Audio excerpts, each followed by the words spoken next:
presidential. So I guess we are starting to see the mobilization of the different political factions and of course the unity of these different political factions coming together. Sa saging ng tayo, mag-preps na po tayo for our senatorial night? Ma'am, that's way above my pay grade. So I am not aware of what the developments have been for the Senate state, but I know it's a no. So what about alliances with other political parties?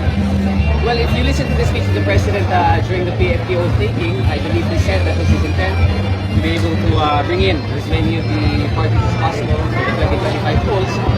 With regards to the progress they have made of what the process is going to be, I think we're better off asking our party president, si Bongbong Tamayo.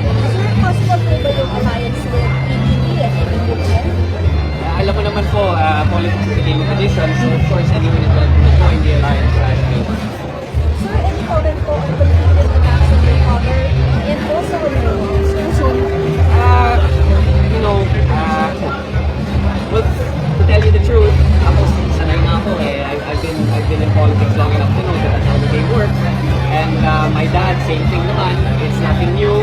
There have always been accusations, there have always been mudslinging. So that's nothing new. My mother is not quite as used to it as we are, as the both of us. So her reaction from that interview, I think that we've all seen, is I guess one of wife who is being protected with her husband. So I think we can sympathize with that. So parang pero in Visaya ito, may sinabi rin si Mayor Baste about yung political scientist in Visaya. I didn't hear anything. Regardless of what Mayor Baste says, I still have the utmost respect for him. I still consider him a friend.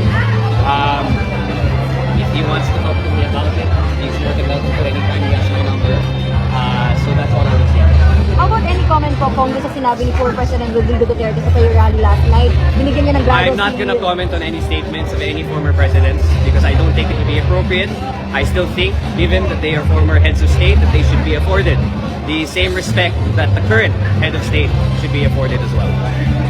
But they gave a That's my comment. failure lang po. That's my comment. Alright. Sir, Mother's Day message for your mom, Sunday Mother's Day po. But I hope wag siya magalit ng masyado. Not to be so mad anymore. Like I said, I think naninibago lang siya. And she's not used to being exposed to this kind of publicity. So I understand naman where she's coming from. Sir, any stand lang on the West Philippine Sea issue? Same stand that any Filipino should have. We're protecting our sovereign territory. Okay?